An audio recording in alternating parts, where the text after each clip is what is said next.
pakai nahnya. Nah, ada, saya bukan ngada-ngada. Bagaimana caranya bisa membubarkan tempat hiburan malam? Karena saya yakin di tempat seperti ini adalah pusatnya maksiat. Semua hiburan malam mesti ada izin dari Majelis Ulama Indonesia, tokoh adat, tokoh masyarakat, dan disetujui oleh Polsek. Setuju? Jadi siapa yang mau buat hiburan malam nikah anaknya, dia ngurus surat 3. Pertama, rekom dari MUI. Pak Ketua MUI Kecamatan, ya nanti malam mau pesta anak saya. Kata MUI, apa hiburannya? Ada keyboard tunggal. Lagunya apa? Ini lagunya, ini pulang-pulang berbadan 2. Jangan. Terobah sama selawat. Setelah MUI setuju, datang ke tokoh adat Sunda. Ini Pak tokoh adat. Apa lagunya? Ini lagu ya. Buat satu lagu adat. Lagu adat yang mengingatkan supaya kita tetap menjaga adat sopan santun. Oke, tambah lagu religi satu, lagu adat. Datang ke Polsek. Pak Polsek, oke, setuju. Jam 10 tutup. Bisa apa nggak bisa? Bisa. Jangan suruh saya datang ceramah ke situ. Nanti mereka sudah mabuk, baru datang saya. Assalamualaikum. Nggak bisa. Ini amar ma'ruf nahi mungkar ini bukan cuma tugas ustadz, tapi tugas kita bersama. Di masjid ustadz menyampaikan ceramah, bapak ibu memfasilitasi, anaknya nikah, perbuatannya baik, sakral, menghalalkan yang haram. Tapi dalam itu dia sudah melakukan perbuatan haram, menyediakan narkoba, menyediakan pesta sampai malam. Insya Allah kalau sepakat yang 3, polisi, tokoh agama, tokoh adat, DPR tingkat kabupaten provinsi, peraturan daerah, pesta keramaian hanya boleh sampai jam 9 malam. Lewat dari itu pengawasan polisi boleh menangkap. Bisa atau tidak bisa? Bisa. Makanya kita harus berjamaah menangkal ini semua. Insya Allah kalau sudah orang-orang masjid duduk memilih wakil-wakil rakyat yang juga peduli, maka akan terwujud negeri kita tetap menjadi baldatun thayyibatun wa rabbun ghafur. Makanya sebarkan pengajian. Siapapun ustadz yang datang ngaji, Ustadz Jujun Junaidi ngaji, Ustadz Abdul Somad ngaji, Ustadz ngaji. Datang, duduk, diam, dengar. Ada snack, makan. Nggak ada, istighfar.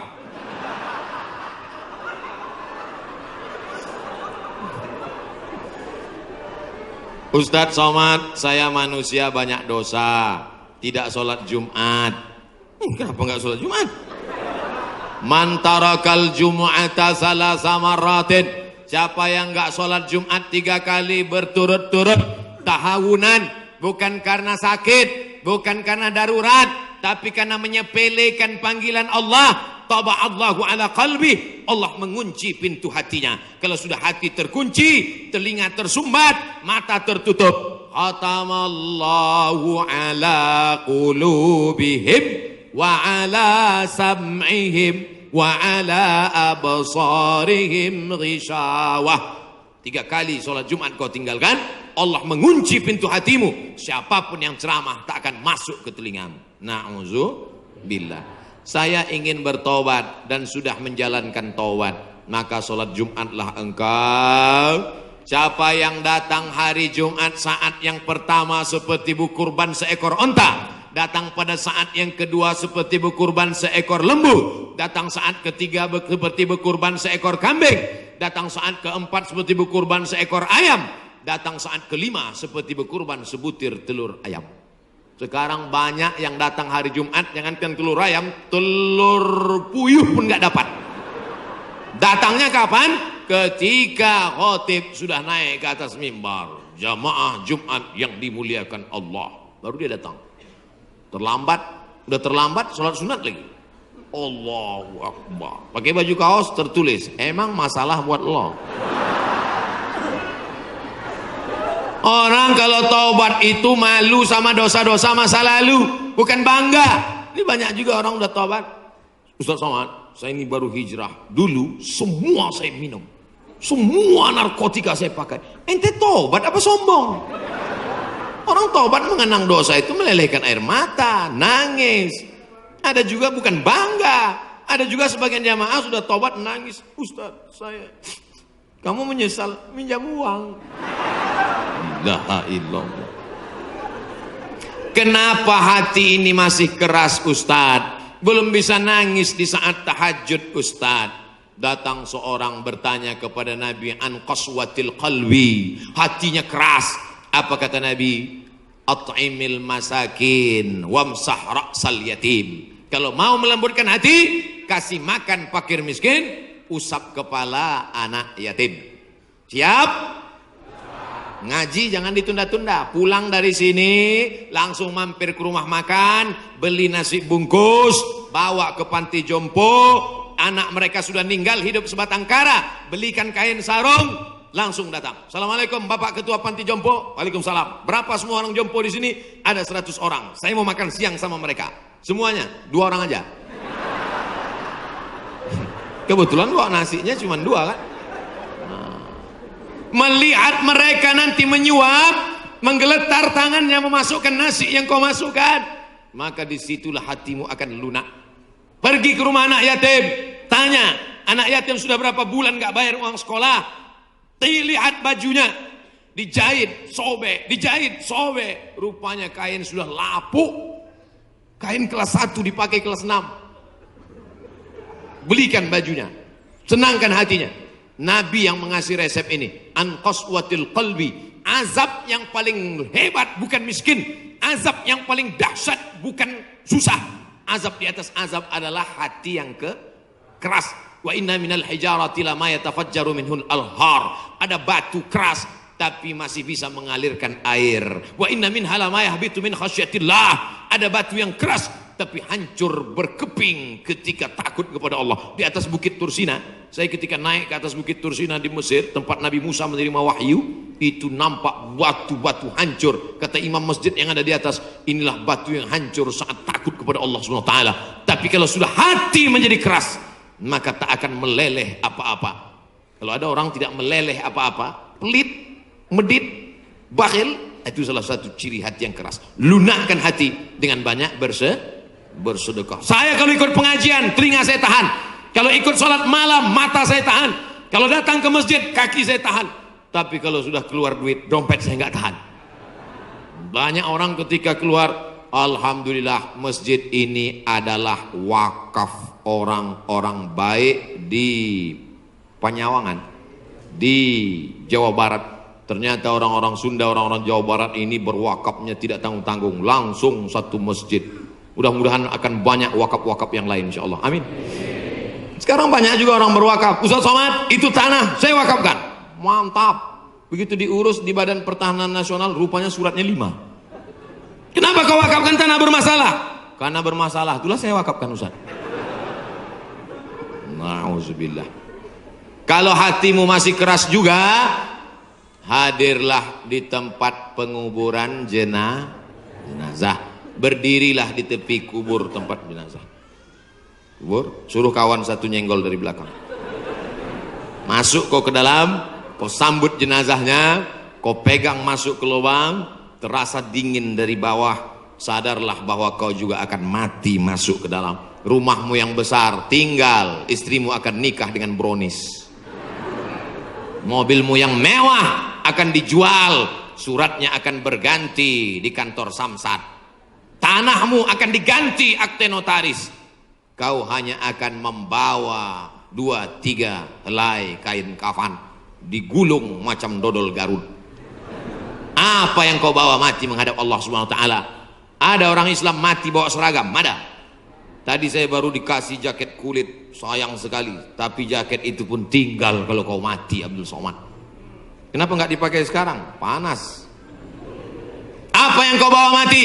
Kalau pernah kau usap kepala anak yatim, kalau pernah kau infak sedekah untuk masjid, itulah yang akan kekal abadi. Yang mewakafkan tanah ini sudah meninggal, tapi terang kuburnya, lapang makamnya insyaallah. Amin. Pikirkan, orang yang cerdas bukan yang IP-nya 4, orang yang cerdas bukan otaknya hebat. Al-Kayyis, orang yang cerdas, mandana nafsahu, mampu menekan hawa nafsunya, wa amila lima ba'dal maut. Dia beramal, berpikir setelah mati. Ini banyak orang mikirnya setelah pensiun. Saya alhamdulillah Pak Ustaz udah siap nih setelah pensiun nanti. Memangnya yakin malaikat maut datang setelah pensiun? Banyak malaikat maut datang sebelum pensiun. Pikir baik-baik. Pikir itu pelita hati. Lama berpikir sakit hati.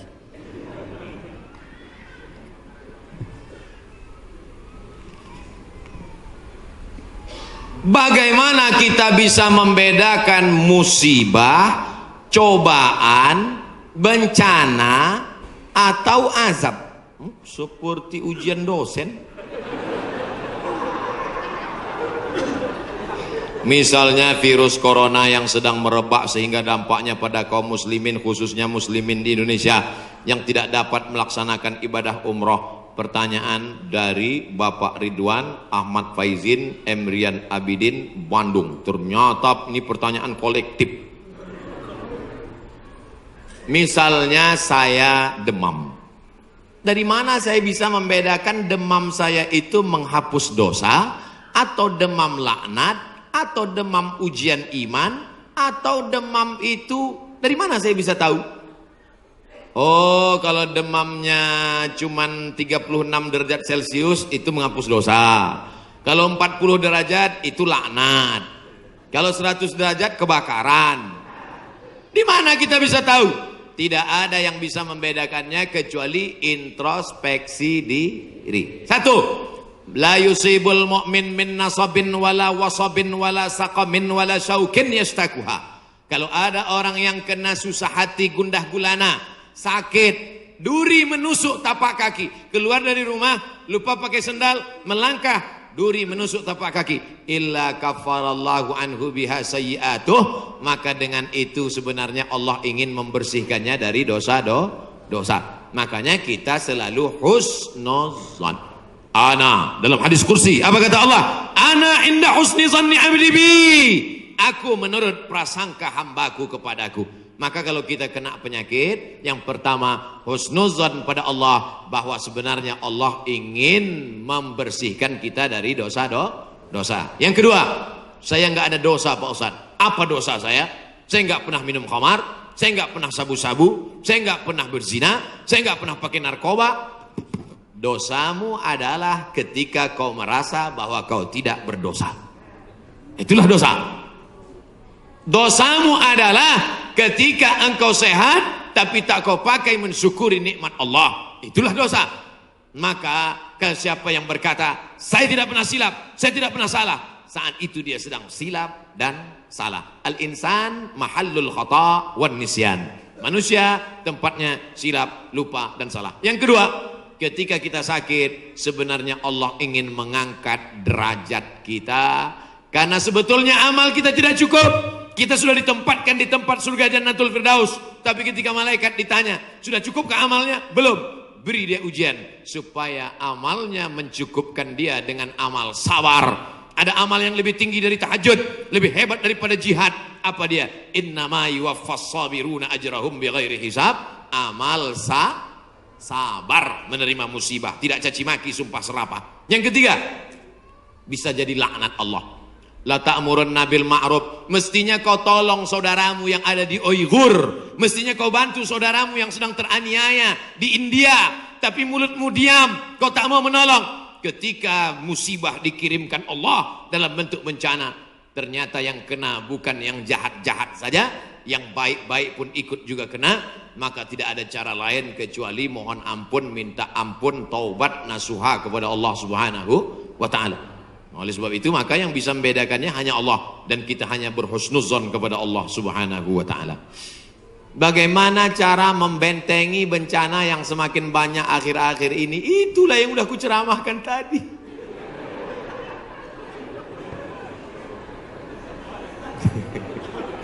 Itulah yang udah kita bicarakan selama 1 jam 15 menit tadi, brother. Tadi saya yakin ini pertanyaannya sebelum ceramah. Apabila kita sudah baca amalan-amalan penangkal musibah, tapi musibah masih saja terus datang, bagaimana sikap kita sebagai muslim? Man lam yardha bi qada'i, siapa yang tidak ridha menerima takdirku, walam yasbir bi bala'i, siapa yang tidak sabar menerima ujianku, falyatlub rabban siwaya, carilah Tuhan selain aku. Ada Tuhan selain Allah? La ilaha illallah. Maka kita tidak ada cara lain kecuali ridha, ikhlas, terima ketetapan Allah. Makanya ketika bangun pagi apa doanya? Raditu billahi rabba. Aku ridha menerima Allah sebagai Rabb. Apapun yang kau beri aku terima ya Allah. Wabil islami dina. Aku ridha Islam sebagai agamaku. Apapun perintah dan larangan Islam ku amalkan.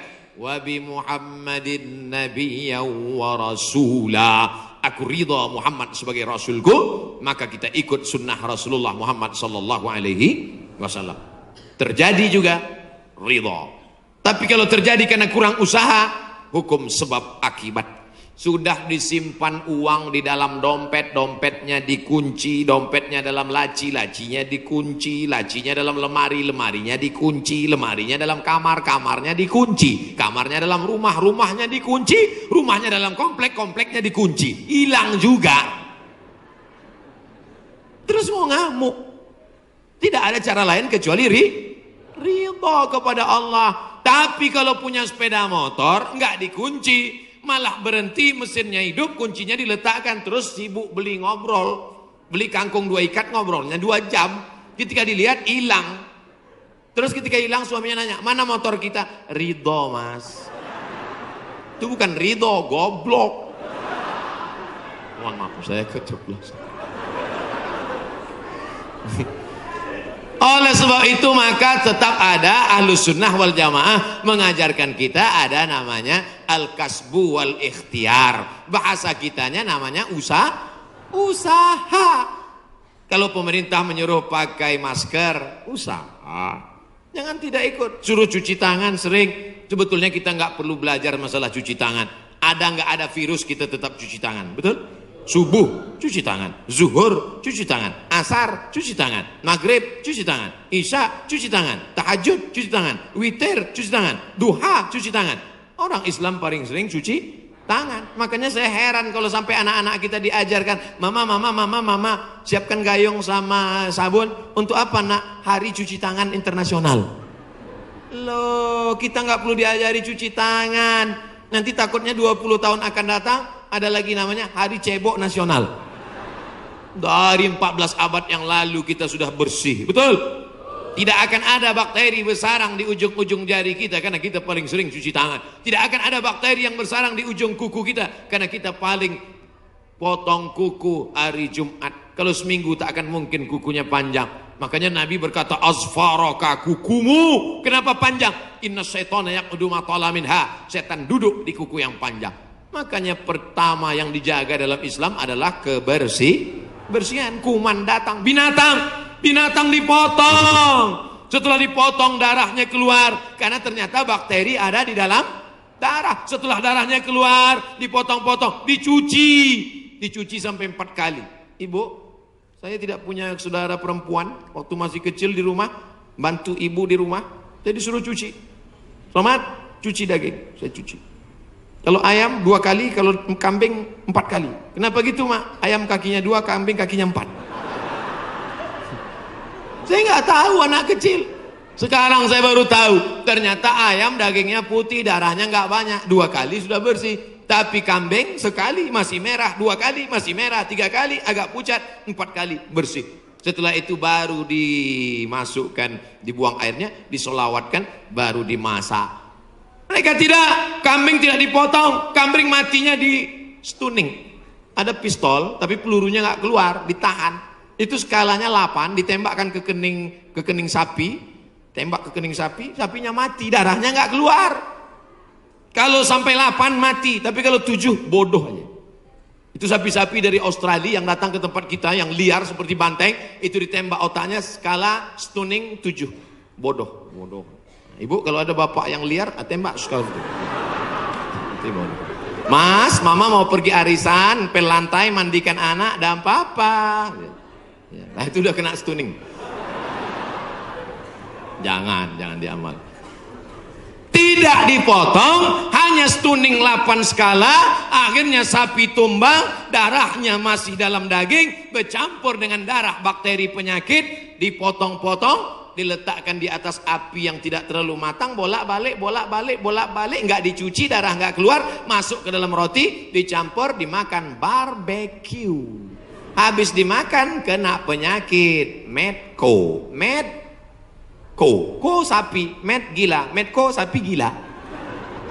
Sapi aja yang halal bisa menjadi penyakit, apalagi yang dimakan kelelawar, Batman. Maka kita disuruh kulu, makanlah. Tapi yang dimakan itu apa? Min thayyibat. Thayyib artinya baik, baik. Dulu thayyib baik-baik, sekarang thayyib nggak pulang-pulang. Mohon maaf Pak Thayyib nyantur sini. Masya Allah tabarak.